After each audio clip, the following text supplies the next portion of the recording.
धर्म स्वयं अपने आप में बहुत बड़ी कानून व्यवस्था है। बोलो हाँ या ना। धर्म अपने आप में बहुत बड़ी कानून व्यवस्था है। धर्म का ज्ञान जिसे हो जाएगा वह कभी कानून नहीं तोड़ेगा, मर्यादा नहीं तोड़ेगा। इसलिए आप बताइए कि जिस गांव में पूरा गांव धार्मिक हो, जो गांव के लोग झूठ बोलने से डरते हो, चोरी करने से डरते हो, उस गांव में बताओ ताला खरीदने की जरूरत पड़ेगी किसी को? बोलो, ताला कब खरीदना पड़ता है महंगा वाला? जब बेईमान लोगों के बीच में आप रहें। ईमानदारों के लिए ताला नहीं खरीदा जाता, ताला बेईमानों के लिए खरीदा जाता है। क्यों मेरी माँ? और सोचो कि पूरे लोग यदि ईमानदार हो जाएं, मेहनत करके कमाने पर विश्वास करने लग जाएं, तो क्या किस पे मुसीबत आएगी, किस पे संकट आएगा? राम राज्य यही तो है जहां सब लोग धर्म का पालन करते हो, वही राम राज्य। किसी के मन में ईर्ष्या ना हो, किसी के मन में घृणा ना हो, किसी के मन में द्वेष ना हो, किसी के मन में लोभ ना हो, किसी के मन में विषय वासना ना हो, ना ज्यादा काम क्रोध लोभ मोह बुरे नहीं है, पर इनका अति से ज्यादा जब आदमी उपयोग करता है। अब अपनी पत्नी के साथ कोई रहे और पत्नी के साथ रहकर पत्नी के द्वारा संतान उत्पन्न करे तो कोई आपत्ति नहीं है, पर अपनी पत्नी के होते हुए पराई नारी को देखने लग जाए तो ये वाला काम बुरा है। कोई पुरुष अपनी पति पत्नी अपने गृहस्थ जीवन में खुश रहें तो कोई आपत्ति नहीं है, किसी को कोई बुराई नहीं है, पर अपनी पत्नी के होते हुए, अपने पति के होते हुए पर नारी और पर पुरुष को कोई देखे तो ये काम वासना बुरी हो गई। बोलो हाँ या ना? ये बुरा हो गया। तो अति ना हो, ना काम ना क्रोध। क्रोध गुस्सा भी करना चाहिए। कहां गुस्सा करना चाहिए? भरी सभा में द्रौपदी की साड़ी खिंच रही थी, पितामह भीष्म को गुस्सा करना चाहिए था दुशासन पर। बताओ चाहिए था या नहीं? गुस्सा करना चाहिए था कि नहीं? दुशासन पे करना चाहिए था ना? बोलो हाँ या ना? मैया ओ मेरी पंचायती बहनों सुन लो, मेरी माँ सुनो। भरी सभा में द्रौपदी की साड़ी खिंच रही थी और पितामह चुपचाप बैठे थे। क्या उन्हें गुस्सा नहीं करना चाहिए था? उत्तर दो, जोर से। करना चाहिए था। क्या गुस्सा आई? नहीं आई। नहीं आई तो बाणों की सैया पे लेटना पड़ा। तो गुस्सा करना चाहिए कहां? जहां आवश्यक है वहां। बुरा होता, क्रोध बुरा नहीं है मेरी मां। गलत जगह पर क्रोध करते हैं तो क्रोध बुरा होता है। काम बुरा नहीं है। काम बुरा होता तो सृष्टि रुक जाती, संतानें ही उत्पन्न ना होती। इसलिए काम भी बुरा नहीं है, पर काम तब बुरा हो जाता है जब अपनी पत्नी और अपने पति को छोड़कर पर नारी पर पुरुष में मन लगने लग जाए। ये काम बुरा है। अपनी पत्नी अपने पति के संग कोई जीवन गुजारे, कोई बुरा नहीं। क्यों जी? सही है। क्रोध भी अच्छा है, पर जटायु ने क्रोध किया। सीता मां को ले जा रहा था रावण, गुस्सा किया जटायु जी ने। जटायु का गुस्सा करना उसकी भक्ति बन गई।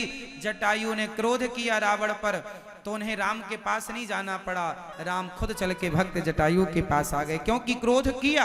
अरे रे दुष्ट ठाण किन होई, खड़ा हो जा, मेरी बेटी को कहां लिए जा रहा? जटायु ने कहा। क्रोध करना अच्छा है, पर वहां जहां आवश्यक है, जहां आवश्यक नहीं है वहां। अब आप अपनी मां पे गुस्सा करें, अपने बाप पे गुस्सा करें, गलती जिसकी ना हो उस पर गुस्सा करें, तो ये गुस्सा गलत है। पर जहां जरूरत है क्रोध की वहां थोड़ा गुस्सा ठीक भी। तो काम क्रोध लोभ, लोभ जरूरी है। लोभ जरूरी है, पर कौन सा लोभ? बोलो मेरी माँ। अब दो मैंने बताए, एक आप बताएंगे। लोभ कौन सा जरूरी है? मैया कौन सा लोभ जरूरी है?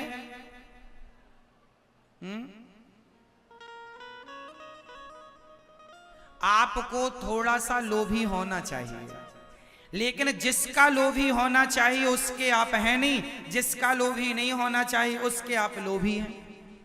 अच्छा बताओ किसका लोभी होना चाहिए? हाँ,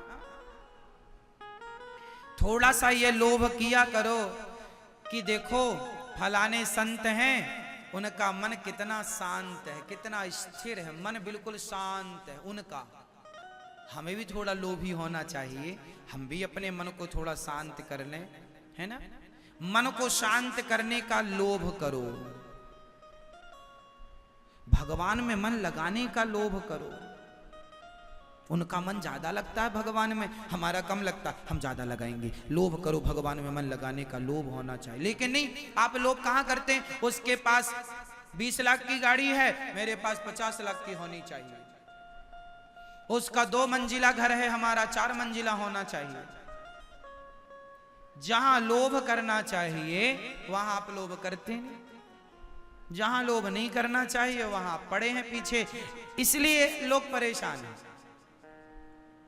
क्यों मेरी माँ? लोभ कहाँ करना चाहिए कि उनका मन भगवान में इतना लगता है, हे गोविंद हमारा मन कब लगेगा, हम भी लोहे बिहारी जी हमारा भी मन लगाओ, भगवान के पास जाओ लोभ से, इस लोभ से कि प्रभु हम बार बार इसलिए आ रहे हैं ताकि हमारा मन भी आपके चरणों में लग जाए, ये लोभ से आ रहे हैं। लेकिन आप किस लोभ से जाते हैं? बहू के बेटा हो जाए भगवान, इस लोभ से आ रहे हैं हम। ये लोभ गलत है। हम बिहारी जी का दर्शन करने इसलिए जाएं कि प्रभु हमारा मन सदा आप में लगा रहे। हम इसलिए दर्शन ना करने जाएं कि बहू के बेटा हो जाए, अरे भगवान करे बेटा हो जाए। लेकिन बेटा होना ना होना ये भाग्य की बातें हैं, जो भाग्य में वो मिलेगा, जो नहीं है वो नहीं मिलेगा, सिंपल बात है। इसलिए इनकी रिक्वायरमेंट नहीं होनी चाहिए भगवान से, हमें ये दे दो ना, देना है विधाता देंगे। भगवान में मन लगना बड़ा धन है। बताइए, मन भगवान में जिनका भगवान में मन जिनका लगा है वो ज्यादा अमीरी है, या जिस बहू के 4-6 बच्चे पैदा हो गए वो लोग अमीर हैं? बच्चे हो जाना अमीरी नहीं है, बच्चे तो सुअर के भी हो जाते हैं।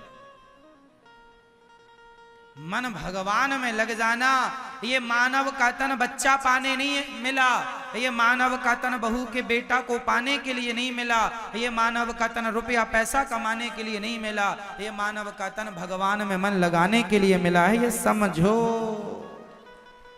समझो कि ये मानव का तन जा रहा है। एक मुट्ठी बालू अपने हाथ में दबाइए, बालू मतलब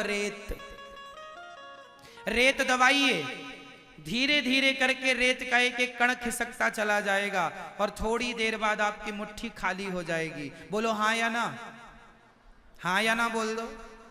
उसी तरह जैसे आपकी मुट्ठी से रेत बालू खिसक गई, ऐसे आपका ये मानव का तन, मानव का शरीर उस बालू की तरह है, धीरे धीरे ये भी आपके हाथ से खिसका जा रहा है। फिक्र नहीं है तुम्हें कि तुम्हारा मन कहाँ है? कब संभालोगे अपने मन को? कब लगाओगे भगवत चरणों में, भगवान के चिंतन में मेरी माँ? इसलिए मन भगवान में लगाना सबसे बड़ी जीत है। मीराबाई ने कोई बेटा नहीं पाया, नाम बताओ मीराबाई के बेटे का, मैं लिख लूं, याद कर लूंगा। क्या नाम था मीराबाई के बेटे का? बेटा ही नहीं हुआ। अच्छा, तो मीराबाई ने मीराबाई ने शायद भगवान से मांगे, भगवान मैं तुम्हारी इतनी बड़ी भगत हूं, मुझे बेटा नहीं दिया। क्या मीरा ने कभी बेटे के लिए आंसू बहाए? क्यों नहीं बहाए? क्योंकि वो बहुत बड़ी समझदार हैं।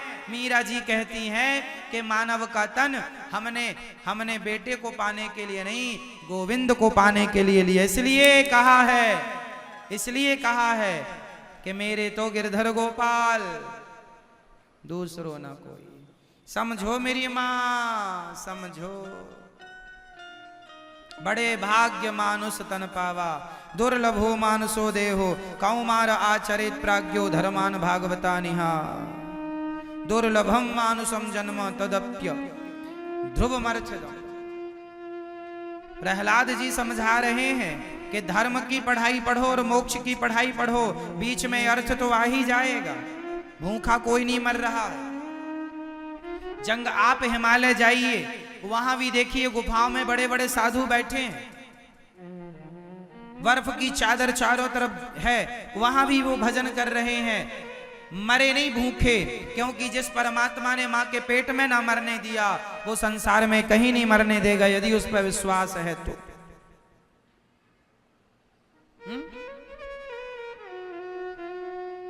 इसलिए समझो आप लोग, भगवान से क्या मां, लोभ भी बुरा नहीं है, तो काम क्रोध लोभ, लोभ किसका होना चाहिए? भगवान की भक्ति का लोभ। और चौथा क्या बचा? काम क्रोध मद लोभ, अभिमान। अभिमान होना चाहिए, बताओ किस चीज का? ये आप बताएंगे, बाकी तीन दास ने बताया, एक आपसे पूछा था आपने उसको नहीं बताया।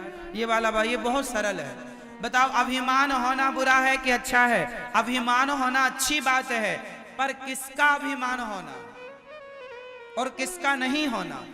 सही उत्तर दो, किसका अभिमान होना चाहिए? बताओ किसका अभिमान हो? भगवान का।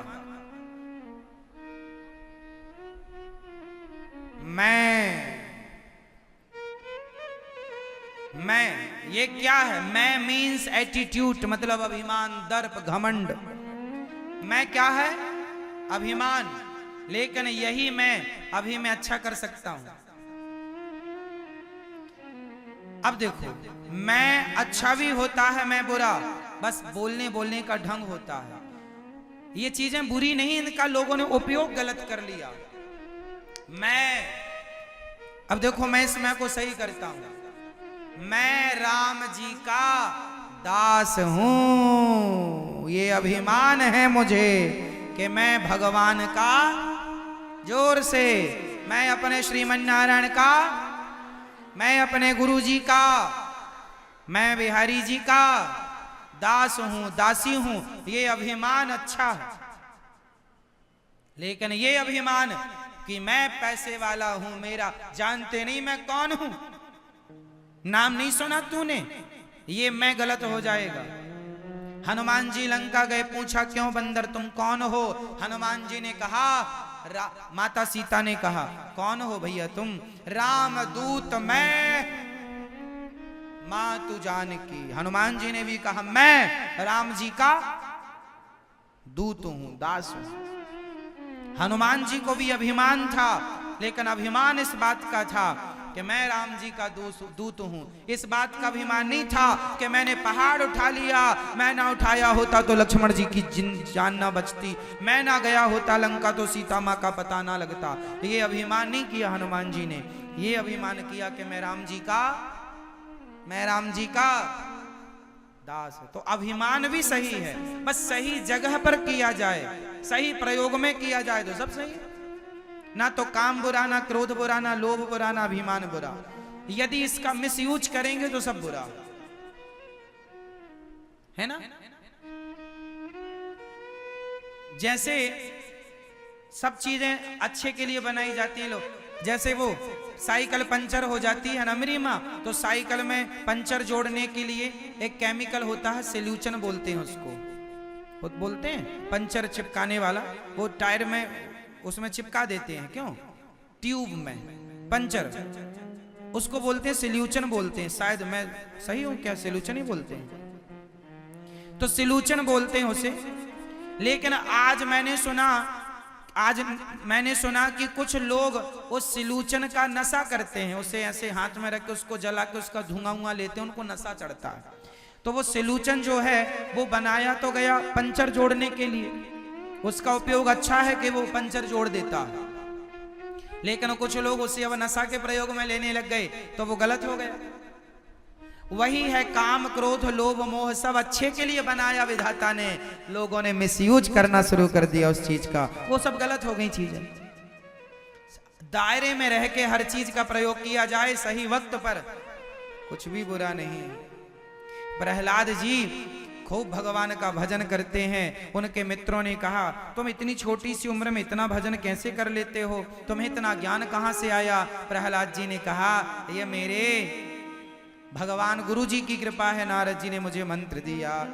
प्रहलाद जी मित्रों से, अब प्रहलाद जी के पिताजी के पास गए छुट्टियों में गए। पिता ने कहा क्या पढ़ के आए हो। प्रहलाद जी ने कहा श्रवणम कीर्तनम विष्णु स्मरणम पाद सेवनम अर्चनम वंदनम दास्यम सख्यमात्म निवेदनम। मैंने 9 भक्ति सीखी, मैंने 9 बातें बढ़िया सीखी हैं। भक्ति कितने प्रकार की होती है? 9 प्रकार की। नवधा भगति कहूं तो ही पाही। 9 भक्ति। प्रथम भगति संतन कर संगा, दूसर रति मम कथा प्रसंगा, गुरुपद पंकज सेवा, तीसर भगति अमान, चौथी भगति मम गुणगन करहि कपट तजिगान, मंत्र जाप मम दृढ़ विश्वासा, पंचम भजन सुवेद प्रकाशा, षडदमशील विरत बहुकर्मा, निरत निरंतर सज्जन धर्मा, सातव सम्मोही मैं जग देखा, मोते संत अधिक कर लेखा, आठव जथा लाभ संत्युषा, सपन हूँ नहीं देखई पर दोषा, नवम सरल सब सन छलहीना, मम भरोस ही हरस न दीना। ये 9 भक्तियां। अब हिंदी में समझा दूं, स्पष्ट समझो। पहली भक्ति है कथा सुनना, श्रवणम। दूसरी भक्ति है कीर्तन करना, कहीं भी रहो कीर्तन खूब किया करो, श्रीमन नारायण सीताराम राधे श्याम, जो अच्छा लगे।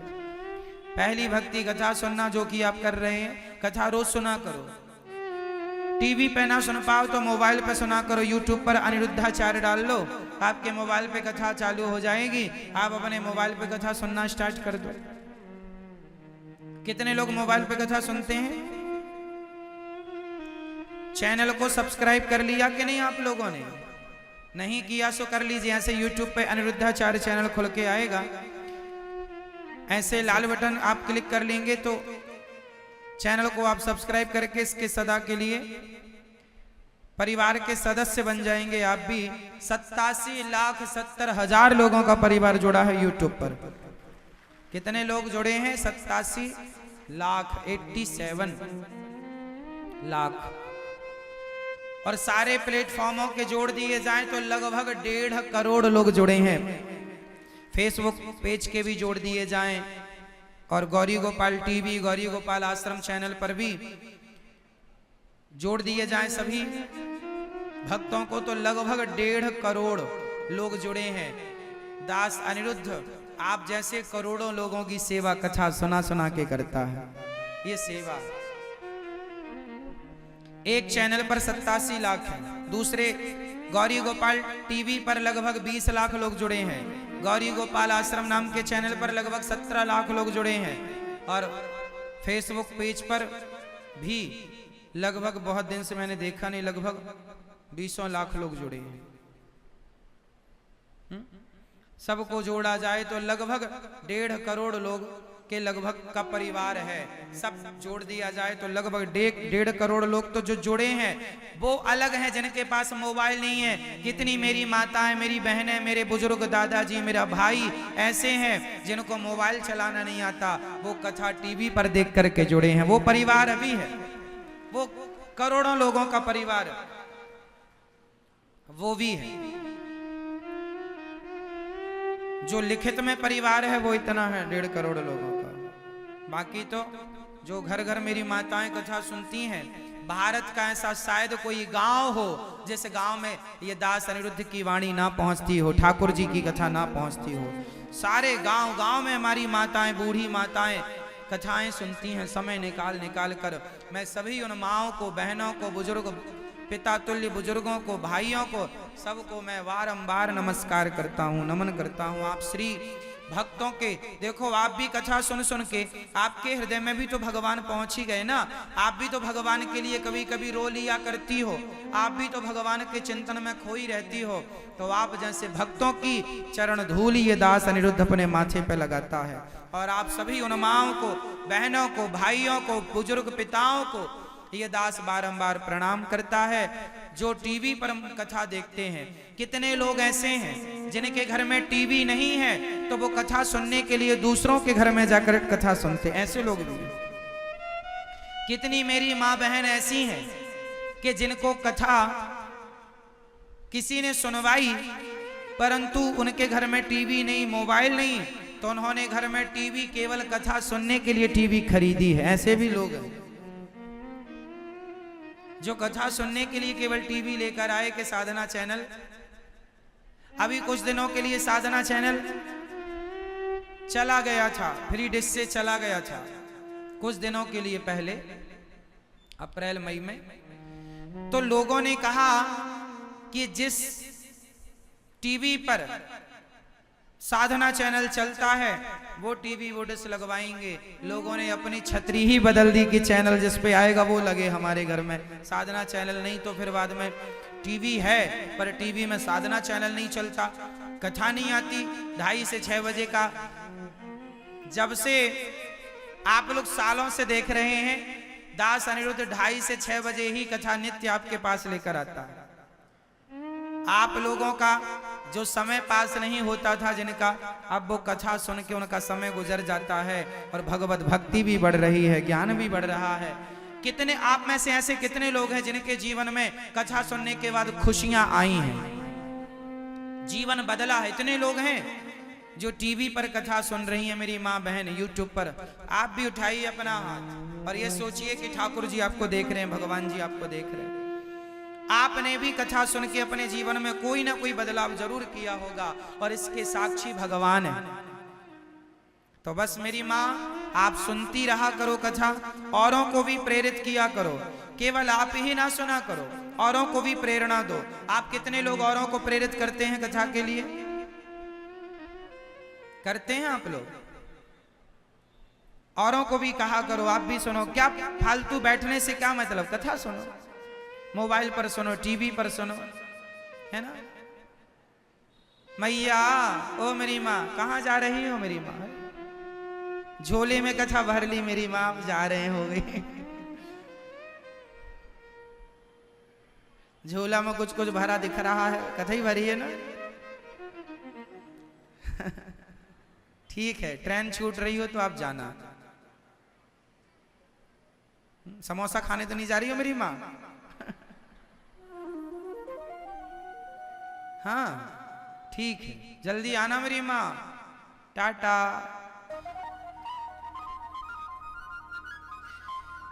अच्छा सुनो, तो श्री प्रहलाद जी महाराज का पावन चरित्र। प्रहलाद जी कह रहे हैं कथा सुनना, पहली भक्ति कीर्तन करना, दूसरी भक्ति श्रवणम कीर्तनम स्मरणम, भगवान का स्मरण बनाए रखो हे नाथ, मैं आपको कभी भूलूं नहीं। पाद सेवनम, चरण दबाया करो अपने बड़े बुजुर्गों का, पति का, माता पिता का चरण दबाओ, चरण दबाया करो, ये सेवा है, भक्ति है। पाद सेवनम, अर्चनम, ठाकुर जी का अर्चन, तुलसी से अर्चन किया करो, तुलसी के 11 पत्ते तोड़ा करो। और आप में से कितनों के घर में गोपाल जी हैं, लड्डू गोपाल जी है ना? तो देखो ऐसे तुलसी तोड़ा करो, तुलसी कम से कम 11 पत्ते तोड़ लिया करो और तुलसी ऐसे पकड़ के ऐसे ऐसे 3 मध्यमा, अनामिका और अंगुष्ठा, 3 से ऐसे तुलसी पकड़ना चाहिए। और ऐसे ऐसे नहीं चढ़ाते भगवान को तुलसी, ऐसे नहीं, ऐसे ऐसे ऐसे ठाकुर जी को ऐसे तुलसी चढ़ाना है रोज आपको। क्या बोल के? श्रीमन्नारायण चरणौ शरणं प्रपद्ये, श्रीमते नारायणाय नमः। एक यदि यह मंत्र ना आए तो आप केवल श्रीमन्नारायण बोलते चलो, भाव से कि हम भगवान के चरणों में चढ़ा रहे हैं तुलसी। श्रीमन्नारायण, श्रीमन्नारायण चरणौ शरणं प्रपद्ये, श्रीमते नारायणाय नमः। श्रीमन्नारायण चरणौ शरणं प्रपद्ये, श्रीमते नारायणाय नमः। श्रीमन्नारायण चरणौ शरणं प्रपद्ये, श्रीमते नारायणाय नमः। ऐसे ठाकुर जी के चरणों में रोज तुलसी का अर्चन, ये अर्चन है। या फिर कमल की पंखुड़ियां या गुलाब की पंखुड़ियों से भी अर्चन कर सकते हैं आप लोग। अर्चन, इसे क्या बोलते हैं? अर्चन। ये भगवान जी का अर्चन है। आपको कुछ ना आए तो सीताराम सीताराम बोल के आप चढ़ा दो, सीताराम सीताराम सीताराम, राधे श्याम राधे श्याम। पर भाव ये बने कि हम भगवान के चरणों में चढ़ा रहे हैं, आपके ठाकुर जी प्रत्यक्ष भगवान है, इस भावना से पूजा करनी चाहिए। भगवान जी को ऐसे नहीं नहवाना चाहिए कि ये पीतल की मूर्ति है ना, वो श्रद्धा हो, वो भाव हो।